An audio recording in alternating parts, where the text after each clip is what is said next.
Report with Mad Max, Adam Maxwell from the Rising Liberty Group, and Professor Red Pill from Straight Talk. So tonight we're going to talk about the UK conscription and it's crazy stuff. But Adam's got the scoop on it because it's like something that just came out. So tell me what you told me to the audience, and we'll go from there, I guess. Well, I got approached by one of my subscribers in the Liberty Rising group who said, listen, the UK government, the head of MI6, they've came out saying, we're going to conscript you soon.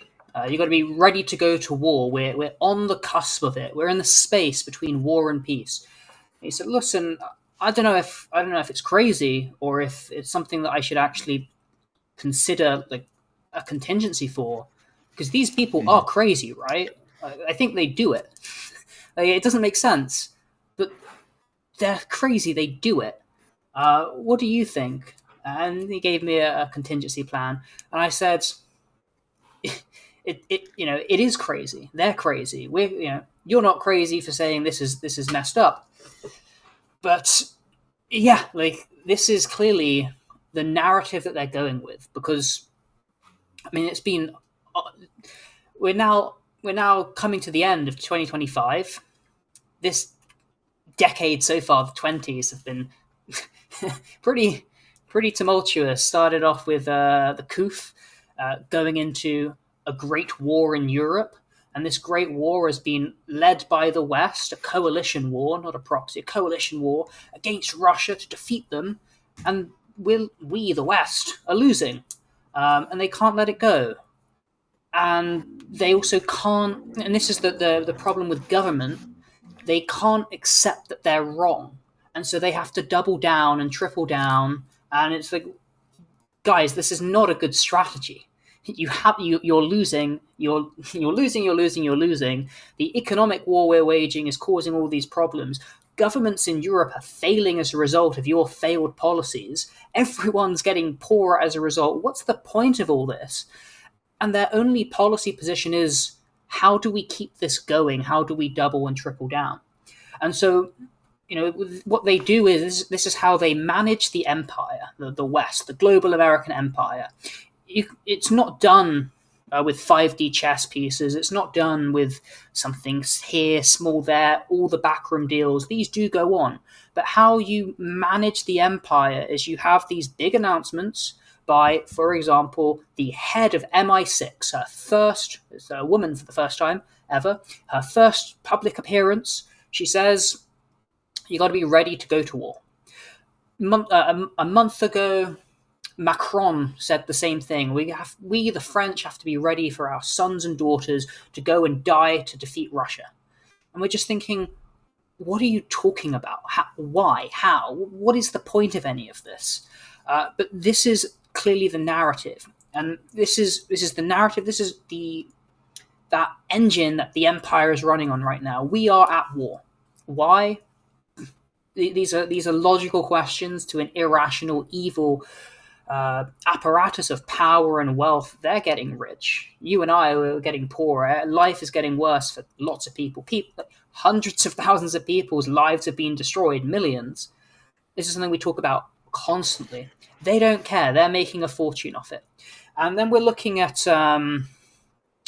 trends. We're looking at economics. We see all these changes that are, the trends, the rationality that we're seeing empirically, and the underlying logic there all comes back to this war, this great war against Russia, the economic war against Russia, all of this. And that's what we're diving in today on this 17th of December, 2025. That's awesome. Yeah, I mean, I pick up here. Let me go ahead and pick up the article here. This is one of the articles that we found from The Guardian, and this is, I guess, Britain caught in space between peace and war, says new head of MI6. So, who is this chick exactly? This woman? Like you talked about her a little bit before we started. You can see it, right?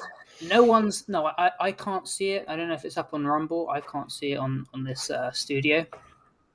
Hold on a second. Let me present it. Here it is. There we are. I've never heard of her before. People have said this is her first appearance. There were questions: is this even a real person or is she AI? To me, I think she looks like a reptile. I don't know. Something about her doesn't look right. Yeah, Who it looks is totally AI. Yeah. something doesn't look right. Never seen her before. This is the head of MI6. Now, Britain, you got MI5 and MI6. MI5 is internal, it's like the FBI. MI6 is the CIA.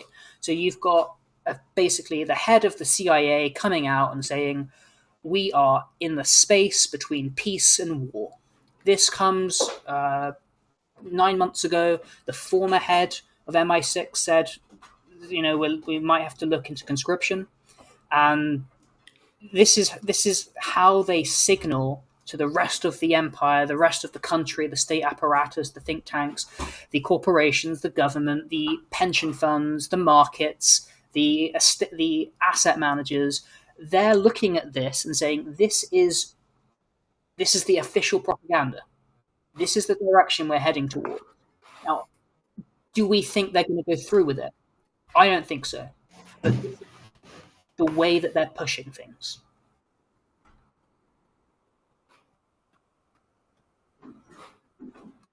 Yeah, I mean it is what it is. It's yeah. I mean it's just the same old same old. But the main thing is like, can you hear me? Are we clear? Am I clear? Yes. Oh, okay, good. Yeah, I mean the situation is that with the MIC, the military industrial complex, I was talking about this before with the silver price.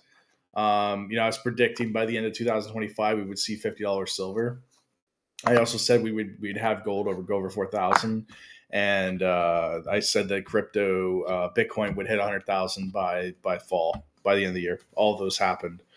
The main thing with silver, the reason why I was predicting a $50 per ounce or plus silver, is because of the AI bubble that's about to burst. That actually we've seen signs of it already earlier in the year, continually through the year, massive layoffs, all kinds of stuff going on with that. Everything that we've been saying, everything we've been predicting, we've been seeing it. So the ripples are there. We're on the cusp of a .com type bubble with AI and technology. Yeah, but the main thing is the reason why silver is so high right now is not because banks are collecting, because banks don't really care about silver. They collect gold. The central banks and governments, they're more concerned with gold than they are with with silver. Silver's an industrial metal. It's used in solar panels. It's used batteries, different types of technology, microchips, whatever. It's a conductive metal, just like gold and copper. um, but the main thing that with silver is that it's used primarily, like I said, in AI and chips and processors and military applications. So the fact that silver, and I said this before, I said if silver hits $50 a barrel, or sorry, not $50 a barrel, if it's $50 an ounce, it's a good indication that there's a military industrial buildup at a global scale. So we go back to like World War II, pre World War II, and countries were doing what? They were built, like central banks within these countries were building up their gold reserves. That was the first thing. That was the first sign. Second thing is that they were trying to take control of strategic locations. That was the oil fields, like Japan tried to take the oil in Indonesia or the South Pacific. America, South America, so on and so forth. Germany tried to do a deal with Russia and was trying to take control of oil throughout Europe and North Africa. That's also strategy. We're seeing that right now. Where's he have all of his cruisers right now? Where are they at? They're outside of Venezuela. He said I'm going in to take them out. And that's a strategic move for the sole purpose of making sure that they have control of oil wells in case if there is a major conflict. You're correct. Yeah, off the coast of Venezuela. It's got the greatest armada ever assembled right off the coast. And Maduro, he's saying, we're going to build our own AI chips, and they're going to be better than NVIDIA. Yeah. Because this is like AI, we talk about AI bubble. We talk about the government investment cycles where they invest $1 trillion to OpenAI, who invest $1 trillion to Nvidia, who invest $1 trillion to Palantir, and it goes all the way around. But AI, as much as it is a consumer application, it's also a military application. Why is Correct. Tesla $2 trillion? Why is Tesla so expensive? Why is Elon Musk the richest man alive? Was it 600, $800 billion? Just $1 trillion compensation package? Because the Tesla, they're not a car company. They're an AI company applied to real complex situations. Cars are the obvious application there. But it's going to be the Tesla AI systems that are being used in American drones, in American war. It's their intelligence, and that is why Tesla is an absolute fortune, because Musk is a brilliant corporate fascist welfare king. This is how he's made his fortune. Props to him. So we're looking at these strategic resources: oil, yes; gold, yes; AI, yes. This is where we're going. Everything's coming around. You say that empirically, we're looking around, we're seeing all these factors. That sense data is always supercharged with rational interpretation. It's not random. There is an underlying logic, these trends, how the system functions, and that shows up those empirical observation points. So we're seeing absolutely this push towards conflict, war. Why? I don't know what. I mean, we can explain why the governments, the ruling class, is in their interest. It's a great business. It's a racket. It's a great business. They've made a fortune, and they can always justify it. But it's not good. Not only is it not good for you or me or the enemy, it's not even like it's not good for you as an American. It's not good for an ordinary European. It's not good for the subjects of these empires that they're spending so much money on the military, on aggressive wars, the manufacture of aggressive wars. And some of these things are just not captured in the data. They say, oh, we're spending $1 trillion on our military. Okay, but you're also spending billions and billions investing in foreign aid, investing in these economic strategic things, which, okay, I'm all for investment in economic strategic, but they're being used not for production per se, more for destruction. And what they're doing is then they're imposing all this economic war and destroying the economies of Europe, for example. America doesn't care about Europe. I see some people say, "Oh, America's so great." Well, Trump's even said that. Trump's even said he doesn't care about Europe. They came out with a bombshell document. So Germany is in a process of deindustrialization. It doesn't help Germany. It doesn't help Europe. It helps America, though, because America are the ones selling Germany the oil. Germany's been in a process of deindustrialization since 2018, when they first halted Nord Stream 2 with Russia. And then America and Britain and two of the Scandinavian countries blew it up, which is an act of industrial mass-scale sabotage, destroying the cheap subsidized energy link on the European continent. And now all that energy, all that gas is going to China, it's moving towards India, it's going towards Iran, whereas Europe, prices are going up, it's becoming less competitive, it's becoming more reliant on America, less reliant on their neighbor next door, Russia. And all the Americans are doing, because America, look, they invaded Europe in 1944 and they never left. And that, we've been under their control since then. And this war against Russia is also a war against Ukraine. It's why they don't care that they're losing, because every loss, this is the thing, they own the left hand and the right hand. Every loss by the Russians is good for the Americans because our enemy are suffering. Every loss by the Ukrainians is good for the Americans because the Ukrainians are Russians, they're our enemy. And they're killing Russians. So America doesn't care that Ukrainians are dying. In fact, they relish in it because they know that Ukrainians are naturally Russians.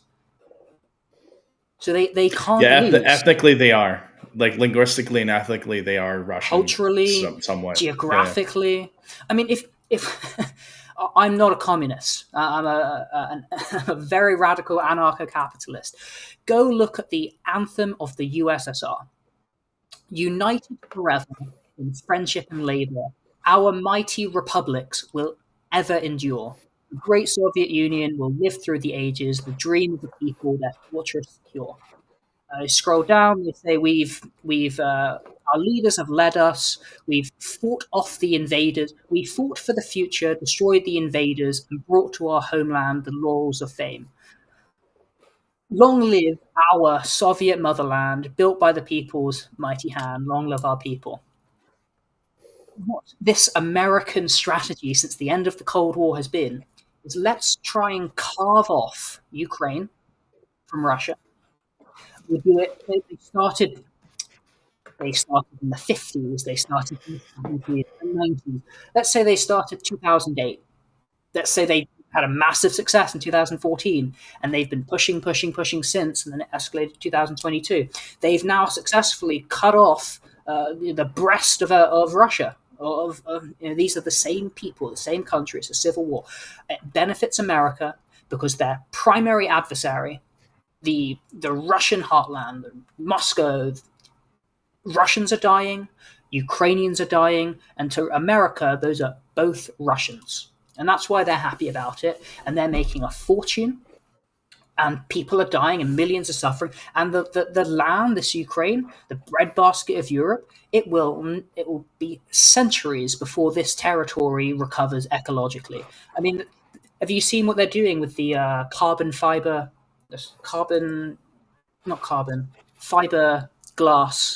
fiberglass drones? They're shooting off drones with fiber optic cables.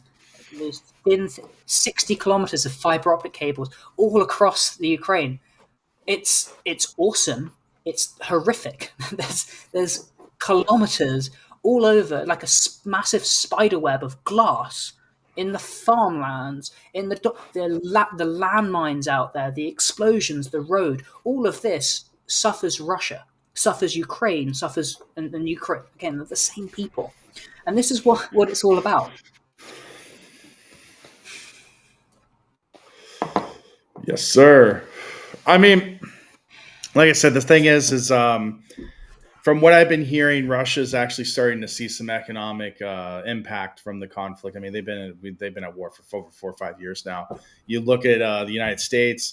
The war started in 02, the Iraqi-Afghanistan conflict. They had two war fronts. Russia's technically in that situation because they were in Syria and in Russia and in Ukraine at the same time. They technically were in a similar type of scenario, not to scale, but Ukraine is roughly it's quite. You could probably say it's probably similar in size when you put both Afghanistan and Iraq together. It's roughly the size of Texas. So it's a very large landmass, but of course the front line is eastern Ukraine. I mean Belarus all the way around Russia. So it's a very long front battlefield. It's very long, and it's probably one of the longest battlefields since World War II. I guess they said even it's bigger than Korea. Actually, the third parallel, it's larger than that. So understand the scale of what's going on. So Russia's in a very, very, very, very expensive, very long, treacherous war with Ukraine or with NATO de facto. So it's going to take a heavy toll eventually over time, just like Saudi with the Yemenis conflict. I was in Saudi at the time during that conflict. The Iraq war was dying down at the time. I was in both the north. Now, I was never in the south, but I was in the north and I was in the east part because I worked in the oil and mining sectors in Saudi with training. And yeah, I mean, you could see that the salaries kept going down. Financial means from the state was starting to dwindle because of the cost of this Yemenis conflict. So it's the same with Russia and Ukraine. Both Europe and both Russia are both suffering as a result of this. They're starting to cut aid to other countries, predominantly Georgia. Obviously Trump with US aid has pretty much cut Georgia at this point. A lot of NGOs, a lot of American companies, not private companies, but non-government organizations have pretty much left the country. That was partially due to a legislative bill that we went over previously, the foreign agent bill. Partially that, but also basically the final nail in the coffin was when Trump was like, "I'm pulling U.S. aid across the planet. I'm cutting the program," and he always does this. I actually had a friend that was working USAID the first time Trump was in office, and he was like, "Yeah, we're he's like, as soon as he got elected, he was like, yeah, we're worried, that basically he's going to cut our funding because he has said that he was going to do this before." He didn't really. I mean, he cut some of the budgets, some of the aid, but like for the most part, he kept USAID intact through his 4 years of presidency. I think because his hands were tied with Congress at the time. He didn't have a rubber stamp like he did with the red wave that we saw in the last election. Now he has complete and total control of the government.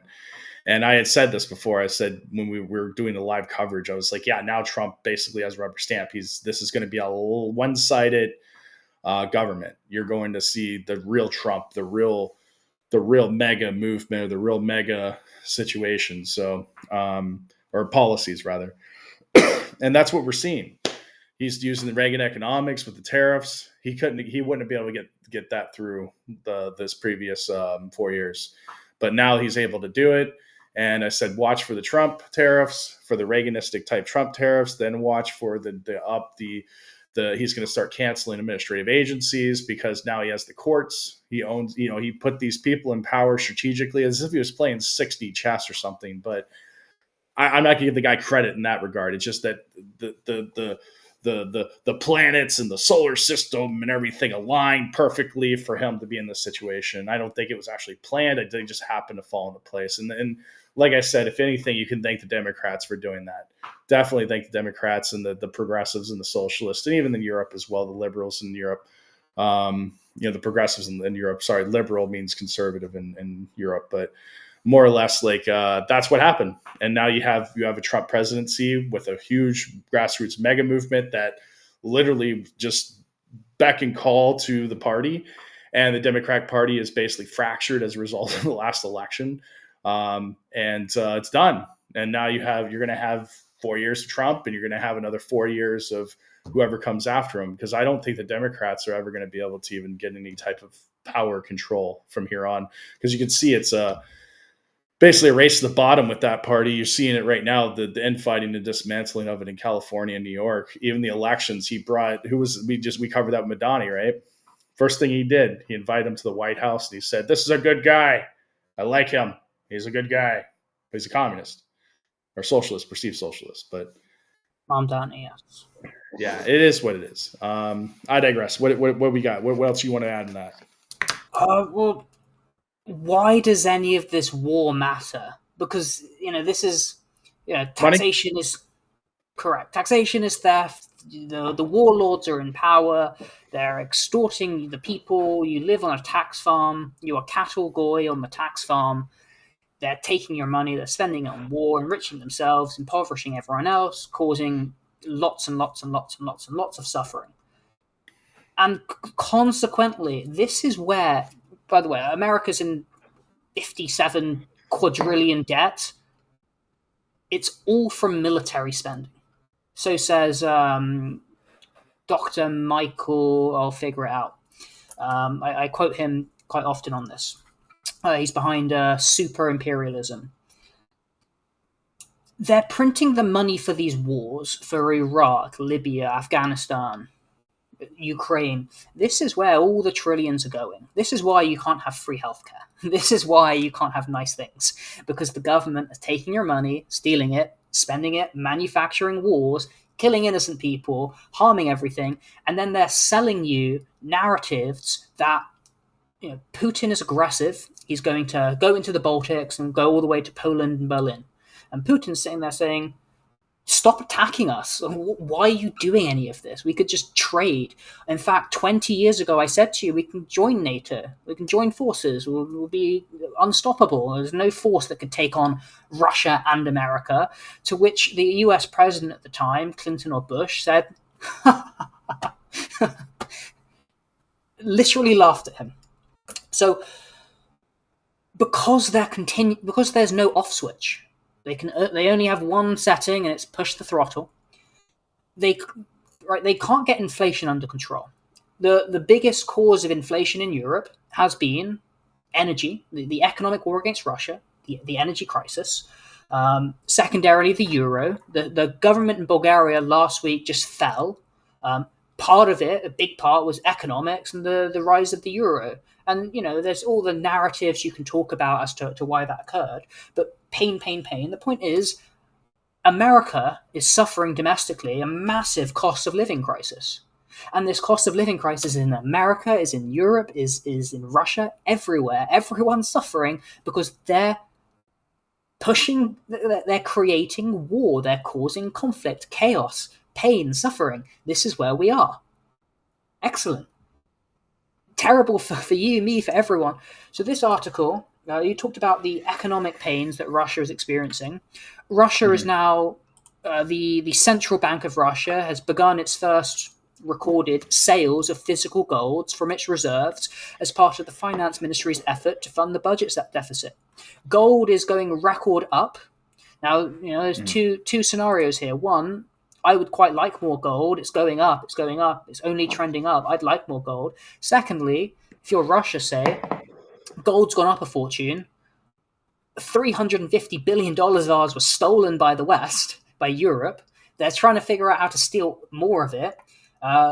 Economically, we're hurting. We have to start selling our gold. Get that liquidity to fund the war effort. The benefit, though, is you're selling gold, which, if you're Russia, gold, it's important, but you're selling off gold to fight the war, to capture the territory, win the people, win the existential war. It's a reasonable investment. It's expensive. They'd rather not be selling gold. And you'd rather be accumulating it. The central banks around the world are accumulating it. Who is selling this gold? Who is buying the gold? Sorry, maybe the Chinese are buying it off them. Maybe private investors are doing. They're selling it off because they don't have the liquidity, because their economy's suffering, because it's a war economy, because they're fighting this war. Everyone's suffering. The point of order: the Saudis did the same thing during the Yemenis conflict. They started selling their gold reserves.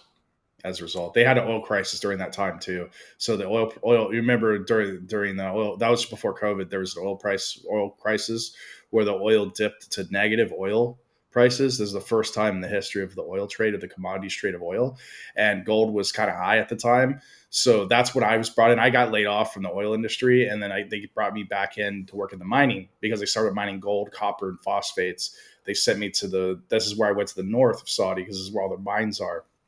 And I was working for Mahadin at the time. I was working for Aramco before as an expert trainer. And basically the goal was we need to start extracting gold as much resources as we can to sell in the open market because the oil is negative. And that's exactly what they did. And Russia's following suit because what does Russia have a lot of outside of oil, guys? Anyone? Bueller? They have a lot of gold. They have a lot of gold. They have a lot of minerals. They have a lot of other things. They have primary resources. Yeah. So, I mean, they don't really, they have, basically you have a country with unlimited resources that could sell anything to keep any type of campaign going and going. And that's the thing. Even Trump or the State Department, anyone's going to admit this, that yes, Russia has an unlimited amount of resources. They can fund wars forever if they needed to. The only thing that Russia does not have is human capital. That's what they lack. And that's why Putin went on the campaign of we need to bring in people from the West, blah, blah, blah. It was partially a propaganda technique, but also his reality is that he was trying to bring anybody he can. So now he's bringing in people from Africa. He's bringing people from India. And I'm hearing this firsthand from Russians that have came from Moscow. They're living in Tbilisi now that have told me that, yes, Moscow is now turning very brown, kind of like New York or like London. And he said there's people from all over coming to Moscow, replacing ethnic Russians because they're all at war. They're all in the mines. They're all here. They're extracting resources, and they're leaving the country too. So lots from Central Asia. Correct. Kazakhstan, former Soviet Union countries. Lots from there. Correct. Tajikistan, Uzbekistan, Kazakhstan. But Koreans. Everything you said. A lot of Koreans, not North Koreans, but South Koreans are going in Russia as well to work. Businesses. The business meetings, international business meetings in Moscow, apparently filled with Chinese. Every conference filled with Chinese. Yeah. Yes. And maybe Indians now, and certainly they're saying we want another 1 million Indians brought in. Yes. And they need labor.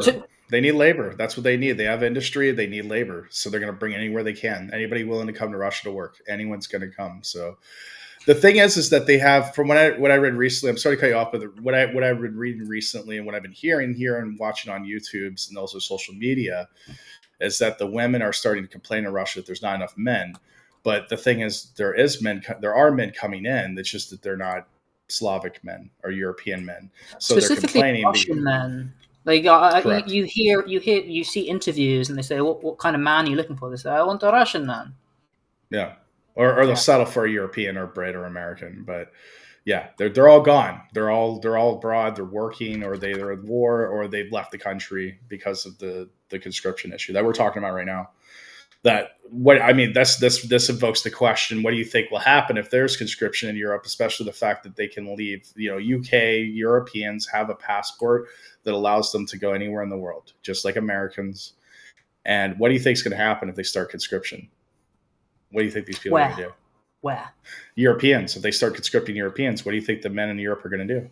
What's the first thing they're going to do? They're going to leave. They're going to come. Yeah. They're going to come to Tbilisi. They're going to go to Kazakhstan. They go to Thailand. They're going to go to America, mostly South America, because South America they can go no problem. It's very cheap to live, and they can find work as English teachers, whatever they need to do. Industry. A lot of them are skilled people, so they'll leave. And then Europe will be depopulated even further. So who are they going to replace them with? Well, what's Russia doing right now? They're replacing them with brown people. So that's what's going to happen in Europe. There are going to be more brown people coming in to replace the ethnic Europeans. This is what happens in war, guys. It happened in World War I, it happened in World War II, and it's going to happen again in World War III. I'm not saying World War III is going to be tomorrow, but I was saying, what did I say before? I said that this is the 10 years choreograph. Maybe. They're choreographing, positioning for World War III, positioning the empire. Everything's coming in line. The premise of this episode, my title is Rhetoric, Rations, Reality. The reality is Europe can't go to war against Russia. America can't go to war really against Russia. Everyone will lose. Everyone will die. No, Europe can't have another war. Let's play it and simply say it. They can't do it in 5 years. They can't do it in 10 years. But they say we're going to do it in 10 years. It's 10 years down the line. This is what they said with petrol cars. Yeah. In 2035, we're phasing out petrol cars. Well, now we see Germany is deindustrializing, and Merz, he can't say it's because we're waging economic war against Russia. He's saying it's because of Trump and his tariffs. It's like, okay, all right, buddy, whatever helps you sell the story. But then they're saying, okay, well, maybe we can't have only electric cars. Let's move it down the line. It's now 2040 or something. I'm making that up. The point is they set the objective in 5-10 years down the line because they can push. Doesn't really matter. They don't have the cards. No. I mean, but they're going to sell it. They're going to sell the rhetoric, sell the narrative, try and scare you and push you and get you to support, be on side with it. Yeah, of course, these Russians, they launched an unprovoked, aggressive war against Ukraine. It was the worst thing since literally the Austrian painter. Putler is terrible, all these things. And, if you know anything that we've just said, you're like, none of that is true. It's our Western elites who are pushing for this, manufacturing it. This war could have been over within 2 weeks. Within 6 weeks, there was a signed peace deal, beginning of April 2022. Boris Johnson, on behalf of America, Brussels, Berlin, Paris, went there and said, Zelensky, if you sign this document, it will be the end of you, it will be the end of Ukraine, it will be the end of everything. We're done, we're washing your hands. You cannot sign this agreement, ratify it, rip it up. We're pushing for war. And that's the path we've been on. Yeah, I mean, that's the reality. I flew into Germany and to Austria back in April, and just windmills to the eyes, to the horizon. I mean, there are windmills everywhere. I don't know how sustainable that is, but the thing is that's not how you industrialize windmills. They're everywhere. They're everywhere. I mean, it's just no. Coal is going to be the most efficient. Nuclear power, which but Germany also... they they dismantled all of their nuclear plants. They decommissioned them. So it wouldn't be so bad if you've got cheap and let's be clear, the deal that the Europeans had on that Russian gas was very good the past 20 plus years. Very good. So you're no longer getting cheap just geographically as well and logistically, and a good deal. No longer getting that cheap subsidized energy, which is propping up European competitiveness. Instead, you're having German. I think we talked about this from the last or a couple episodes ago. They're taking the German chemical industries and moving it to China and America. This benefits America, benefits China, doesn't help Germany, but they can't do anything, and their leaders are so spineless that they can't even say the reason this is happening is because we have signed on to go to war against Russia, and things with the euro and whatnot, euro discompetitiveness. I think may the West, the Western elites, may our rulers not be forgiven in our lifetimes.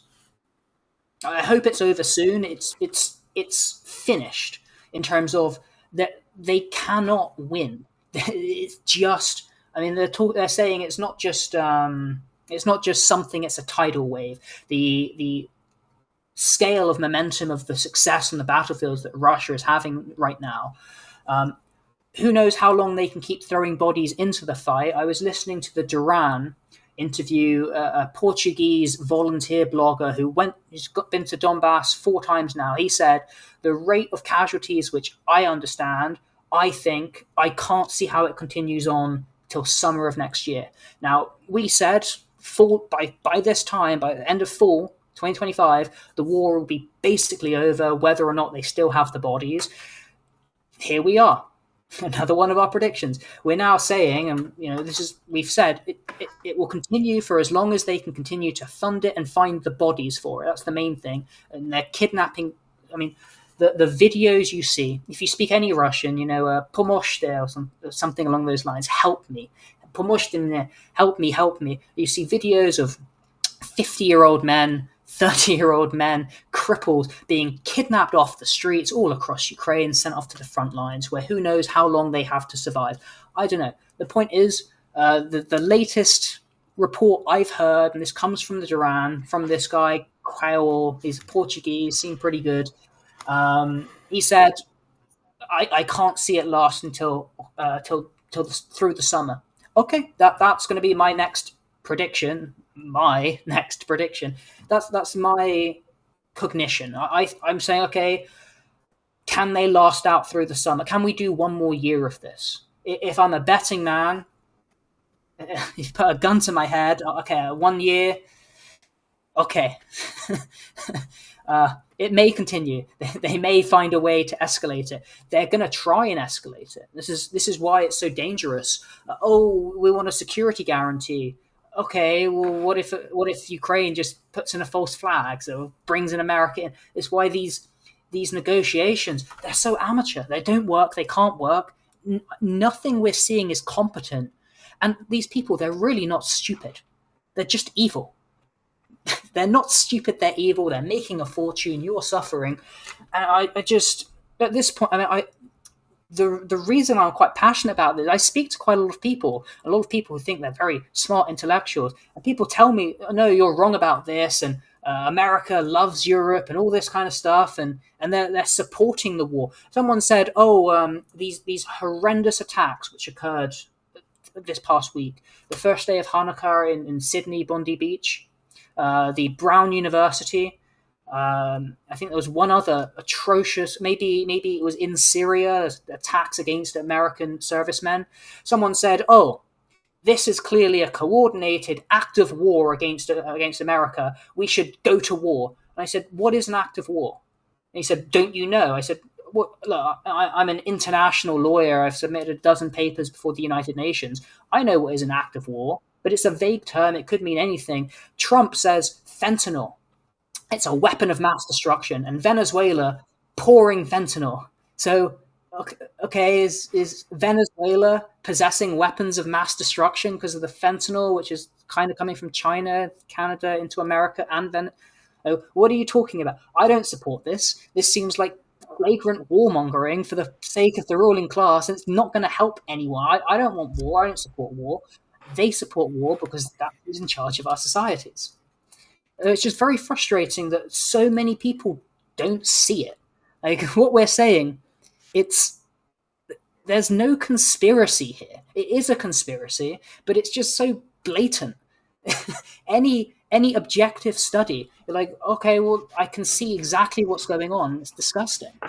The way that I do, the way that I do a lot of my history, a lot of my analysis is that I take the null hypothesis, right, and then I look for the alternative hypothesis. So I say, I would let's say the start of this war, I said I want to support Ukraine because it seems like the right thing to do, right? So I'm going to champion the cause of Ukraine, and I'm going to take the alternative hypothesis. What if Russia's correct? And I'm going to try and disprove that and try and champion the Ukrainian cause. And after like a week, I'm like, no, this is nonsense. Russia's clearly justified here. This is complete crap. So many people don't have those critical thinking skills. I think it's a failure of the education system. I think and it's not a failure of the system. It's by design of the system. This is the rape of the mind, the menticide. This is how you are programmed and brainwashed and propagandized. This is how the system works. This is how they coordinate. This is how they orchestrate. This is the choreography. The choreography is to war. Not because we're actually going to get to the war, hopefully, because they can't win. They don't have the cards. They don't have the capacity. There is a greater manufacturing of toys in Germany than in the great German military industry. And Germany have said, we're going to have the greatest military in Europe, except for Russia and maybe Turkey. They're producing more toys than weapons. It's derangement. It's insanity. It's ideological. That's what it is. They have their thesis, they have their ideology, and they construct everything. And it's all democracy is a regime of manufactured consent. So everything they do, everything they're doing is all about how it affects you and your psyche and the public opinion for whatever that matters, so that they don't have the mass and civil unrest that says, oh my goodness, my life is getting worse and worse and worse. Hopefully it's not for you. Hopefully you're doing better. But for a lot of people, ordinary Americans, cost of living, European cost of living, Russians, cost of living, everyone I speak to seems to say, I'm not doing so well. And it all comes down to these policies. That's the problem. Yeah, 100%. No, I agree, 100%. It's a shit sandwich, and everybody's gonna have to take a bite. But like I said, I just continue to see hashtag collapse 2025 in this, and it's soon going to be hashtag collapse 2026 continues. But I mean, we're at the cusp. I mean, right now crypto is down. It's been down. It's in a bear market. It's continuing to nosedive, and I don't know why. But I mean, I assume. Like I said, they say crypto is kind of the canary in the coal mine for the stock market. And of course, the stock market's down it's down $1,400, $147 right now, or points rather. It's been down 115 points for 5-day average, and right now, yeah, so it's slightly down, the Dow Jones.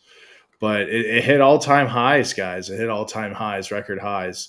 So we're seeing parallels with the 29 crash and what's going on now with this hashtag collapse 2025. So we'll see what happens. But generally, like what Gerald Slente has said, once they lose, once the economy goes to shit, basically, they take it to war.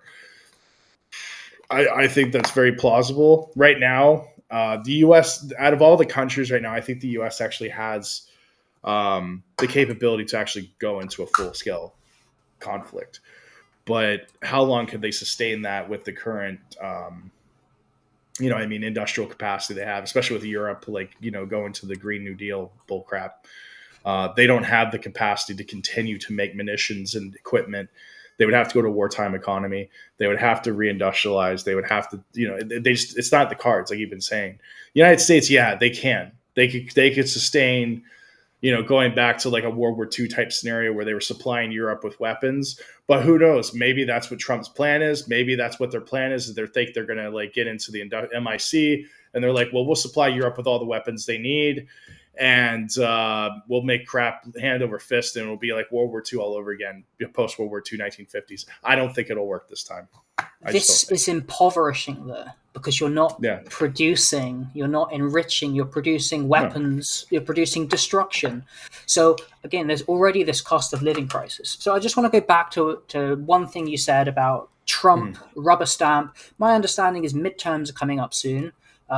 Again, from listening to the Duran, I've not been following it too much, but they're saying, well, what Trump should have done is focused on the domestic agenda. Either ended the war in Ukraine, which he can't do because he's just the president. He's not the God Emperor. He's just the president of the United States of America. He doesn't actually run the global American empire. That is the Black Pope, these heads of these hereditary families, bankers, corporations, the deep state, the Cathedral. Right? He's not the Black Pope of the Cathedral. He's just the president of the USA.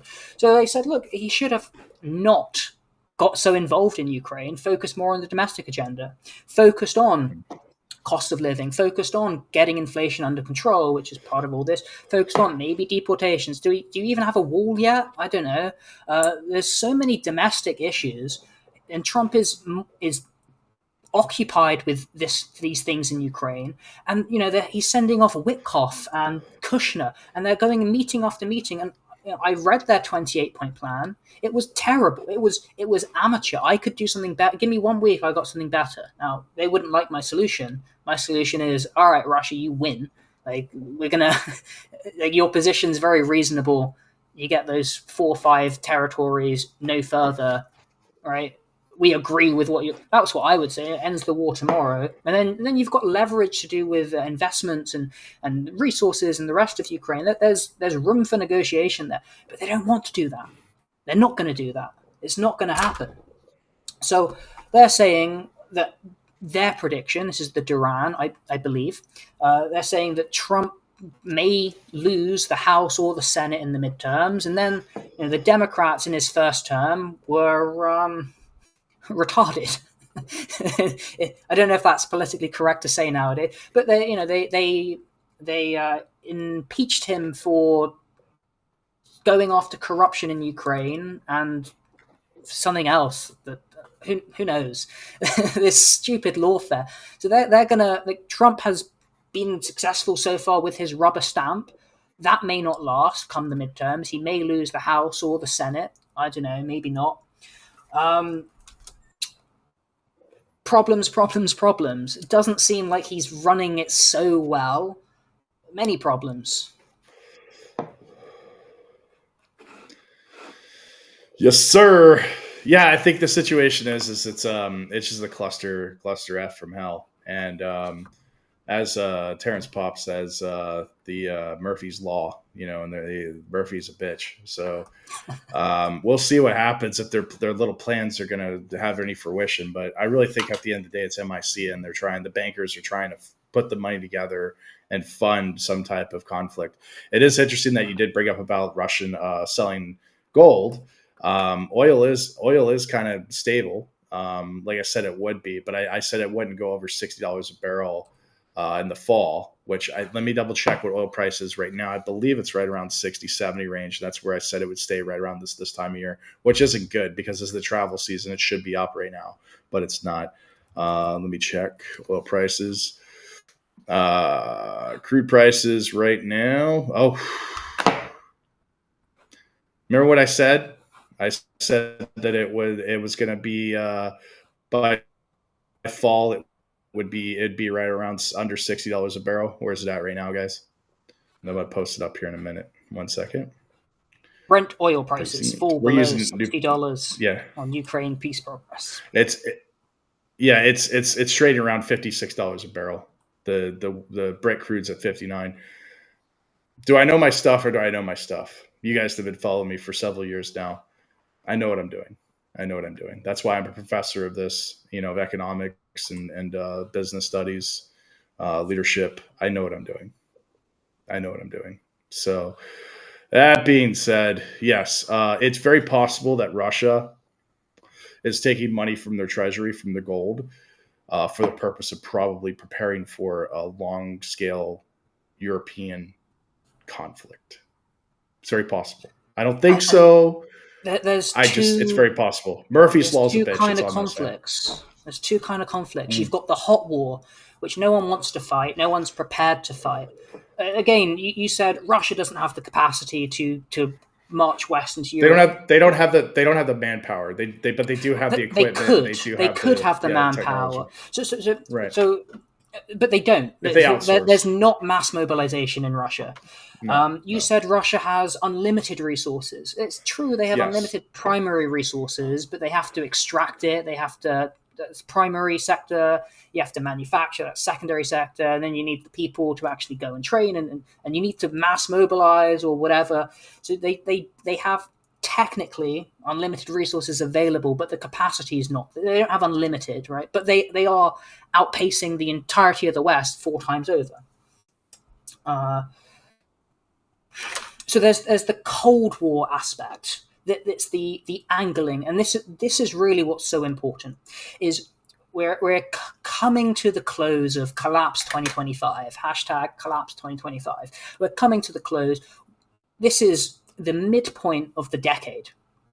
This first half of the decade has been wild. You tell someone the story of January 1st, 2020, or call it December 25th, which is because Taiwan raised the signal about coronavirus the end December 30th, 2019. That's why it's COVID-19. So you tell someone in 2000, 2005, 2010, from 2020 January 1st till 31st December 2025, and you'll say, I'm from the future. Here's everything that's going to happen. Bet all your money this way. They will say, you're crazy. There's no way. Like, you're not from the future. None of this is real life. It's a good book, though. You should be a fiction writer. One of the best pieces of fiction. What is the next 5 years going to look like? What is the next 15 years going to look like? I don't think we're getting war in Europe beyond the war that is currently in Ukraine, and that may fluctuate a bit here or there. I know Professor disagrees with me. I believe you say maybe there'll be a demilitarized zone, maybe a ceasefire. I say I don't think Russia will do that. I think they're going until there's a permanent solution. Oh no, there will be offers for de-escalation, as there has been throughout the conflict. But the reality is like I said before on the podcast many times, in the Telegram channel, links in the description. Like I said, guys, like, subscribe, sign up for locals, help support us, and more or less, like I said, make some comments. Like comment, get the algorithm pushing this stuff out. But like I said, the situation is, I think that the war is going to end, or all wars will end when they run out of money. That's it. And I'm going to stick to that. So when there's an economic crisis of epic proportions, like a bubble like we're seeing, what happened in 99? What happened in 99? .com bubble, and what happened from that? What did the US government get involved in after they 99? they then created the conditions that facilitated 2007, 2008. Well, that's part of it, but what happened in 2001? There's a big event. There's a big event. There's a huge event in 2001 in September. I was I don't know if you old. remember that. Oh, 9/11, the birth of the New World Order. Yes. And that may have been orchestrated. It may not have been. I'm not a conspiracy theorist, but I think it was orchestrated. They set up the conditions for that to occur, and then there was a reaction, and of course Halliburton became this big multi-million, billion, trillion-dollar organization that you don't ever hear of anymore. It's now BlackRock, Blackstone. Yeah, that's what I was going to ask you. Who's the next organization to take its place? BlackRock and Blackstone. Where's BlackRock and Blackstone right now? Where are they overseas? Where are they heavily invested in? What countries? Ukraine. Not just Ukraine, but where else? You can look it up if you need to. Where is BlackRock most? Are you going to say China? No. India? No, not there. There's a lot of venture capital going on in India. BlackRock's predominantly right now in Africa, South America, Middle East, and Ukraine. Where all these conflicts going on right now? Sorry, I'm cutting out a bit. It's okay. So like I said, the BlackRock's right now main strategy, their business strategy is what I teach, by the way, at the university, is business strategy. They're currently in Africa, South America, parts of the Middle East, Israel, and Ukraine. Where are the conflicts right now ongoing right now in the world? Where are the main conflicts, geopolitical issues right now going on? What countries, what regions? All those regions. Oh, there you go. So you can see, like I said, through business strategy operations from the corporations, from the corporate perspective, you can generally see where conflicts are going to arise or where the markets are going to go based off of what corporate business interests and strategies are on a global scale. That's generally how I'm able to predict a lot of these things, but more or less like just follow the money, and the money will point you in a direction of where these conflicts or where these issues or geopolitical issues are going to happen. It's all public record. You can go and see it all through it is what it is. If you know what you're looking for and you know what to study, you can kind of predict these things to the T when they're going to happen. These organizations don't mess around. They do their homework. They're generally the corporations are in these regions before the government or military or anybody else is. They're already doing trade deals. These are decade plans. Yeah, 10-year plans. That's usually how these corporations work. Is they set up 10-year plans. They work heavily with the government and with certain alphabet agencies. The government think tanks produce the papers 25 years in ahead. The academics. Mm-hmm. This is the magisterium of the cathedral. The magisterium are those that define orthodox thinking. The cathedral is the power structure. Yeah. So this is why on my Telegram channel I've made a post which is anti-capitalist anarcho-capitalism, because we do live under a capitalist system. If you use this adversarial definition of capitalism, which has been around for 100 years plus, which is to say that those moneyed interests, those transnational capitalists, those bankers, they're the ones really in control. They're doing all this for their own profit at your expense. I took the definition from Richard von Coudenhove-Kalergi, the infamous father of the European Union. I said, if this is all going on because of capitalism, not free markets, not anarcho-capitalism, but this capitalist statist system, imperialism, I'm an anti-capitalist, anarcho-capitalist, ardent free marketeer. Halliburton, what were they? They were $1 trillion, whatever. What industry, what kind of business are they in? Oil, gas, hydrocarbons, the secondary market. Energy. Nowadays, it's the same thing. Like BlackRock, they're all buying these things, but we've kind of progressed into a more financial capitalism where Halliburton's important, Burisma, right? Biden, Burisma. But what's more important is who actually owns that. BlackRock, all these people. So it's the financial capital, the asset managers that have become more predominant, more important, of central in the 21st century. And this is kind of an aspect of elite theory, of the managerial elite, of that separation between ownership, control, the managerial class. That's very important. Just as we're coming towards the end, there was a statement. I just want to cover before you go into that. I just want to tell you, for our viewers, basically BlackRock's business model is centered on being a global asset manager and technology provider. Remember what I said World War III would be?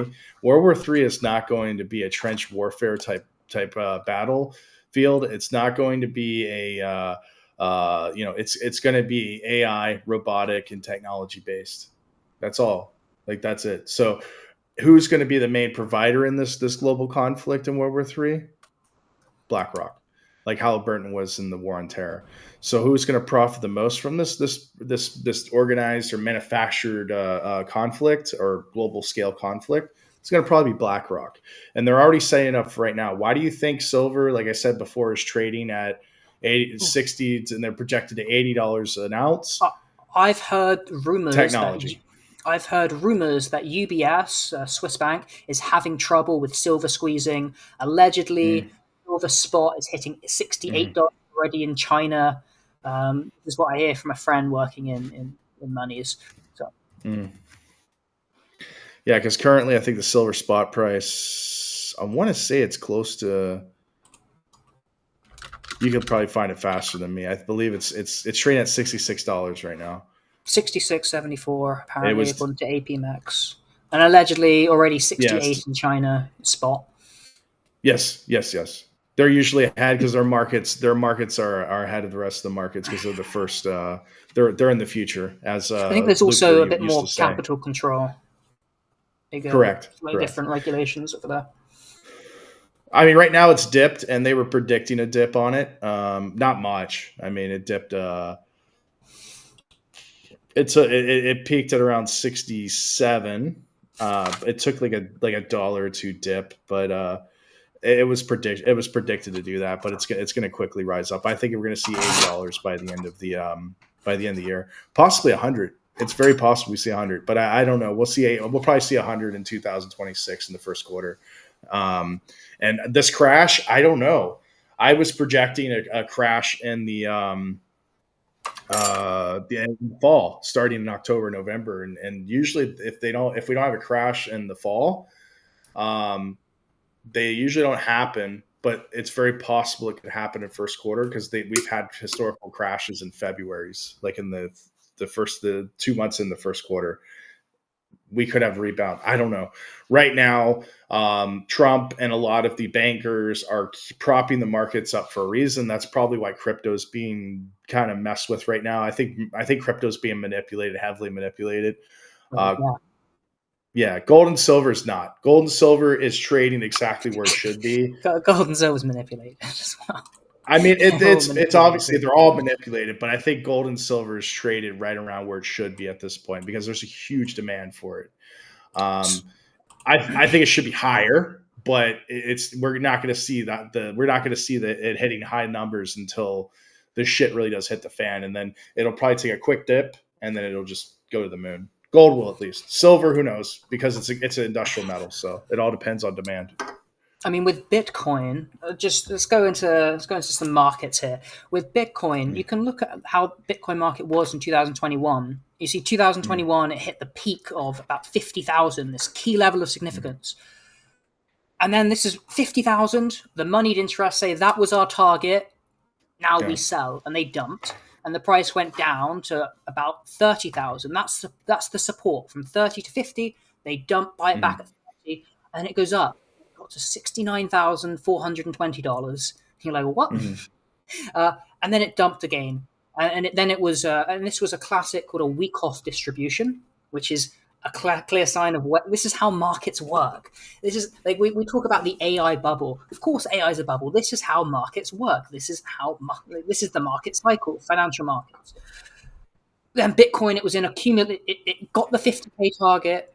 It's now down. It found its support at about 15, 20,000. Great. There was a period of accumulation, and now it's gone up, and it went up to the highest it was, 100 and whatever thousand. And that's where they sell. All right, we've made our target. You sell. And they sold, and it went down to whatever price, and then they've bought it again. It's gone up a bit. The question is, it went up, and it didn't have the momentum to break past and go to 250,000. Conditions weren't there. That's not how it works. Because they're making money along the way. They know how financial markets work like this. Correct. So it's hovering around that key level of significance, 100,000. It's in a range. It's not breaking through it. It's not falling down too much. It's just trading the range. The question is, will it break to the downside? Or typically you see a 1, 2, 3. Right now it's a 1, down, 2, down. Now, is it going to break? What we've said 4 years is I think that the markets are going to melt down. That break is going to be to the downside when the war in Ukraine concludes. Now, if you think the war in Ukraine is going to be over Christmas, which I do not, then I would sell your Bitcoin because the markets are going to crash. I don't know. I haven't done my market analysis lately. I don't anticipate that's going to happen. It's the trend is your friend until it's not. It's probably going to continue trading in the range. It's probably going to go back up. This is me, not financial advice. I've not really looked into it. I'm just looking at the price now. I'm not really in the market. But when is the crash going to occur? As we're saying with empiricism, with logic, with financial markets, with economics, with the rhetorics, with the Cathedral, how they organize the empire and how the markets follow that or reflect that. Markets and prices are signals. They reflect reality or some kind of distorted sense of reality. So I don't think you're going to get that crash until the system is allowed to crash, and the system is, they can keep pumping the system so long as this war in Ukraine is going on. And because as soon as that system collapses, the war in Ukraine would collapse also. So it makes sense for them just to keep throwing the money, and they're benefiting. They don't care. We talked about gold and silver ratios. I have a source who I can't name into kind of central bank economics. They're buying gold. They've got Bitcoin. They're buying gold. Everyone's buying gold. This is where the central banks are investing. Again, that Russia is selling their gold is not a great sign for them, but it's not terrible because what's more important, the gold reserves you can get back at some point, or your men, your territory, your land, an existential war. Right? When it comes to gold and silver, everything you said is true about how silver is an industrial metal. But also when it comes to markets, there's something called the gold-silver ratio. And that just is one of those components of silver, one of its values. It's not a fixed ratio, but all markets are ratios. This is what we're looking at, exchange ratios. How much can I get? Can I get a house for how many tons of gold, kilos of gold, I guess? Can I get a piece of beef for how many euros? Everything's ratio. So the gold silver ratio is important. The Bitcoin gold ratio is probably important if you're a central bank. This is what we're looking at. So just to summarize on that is the markets, the economics, the financials. Now, just on the real events which kind of precede those almost, the Russian Security Council, Putin made a statement saying the military solution is the best solution. If we can win all our military objectives, great. At the same time, he is a real president. He talks with his allies. He talks with China, India, Brazil, Iran, all these people, the global south. And they say, supposedly, we would really like a negotiated settlement. If we can get something, if we can get an acceptable diplomatic solution, great. And again, I think that what the Russians are asking for is not maximalist, is very reasonable. And if you give me control of the world, I'll solve it all pretty quick. That's my take of it all. It's gone to hell in a handbasket by design. It's a managed collapse. This is the thing. We live in such a fake and gay world. It's all fake and narratives and rhetoric, and you don't have the cards, you don't have the rations, you don't have the production. The reality is you're screwing your this is what happened in World War I and II. They screwed the continent, they screwed up the entire world for their own ideological misconceptions. We're all still paying for it, and they're doing it again 100 years later. It's beyond frustrating and evil and sick and depressing, and just do the best you can. Yeah, it's fake and gay. That's the reality. It's that's it. I mean, that's a good close. Thanks guys for joining us for the Liberty Report for this week, and like, subscribe, sign up for locals. I'm offering Rumble 3. Was it Rumble? It should be scrolling right down here to join the group.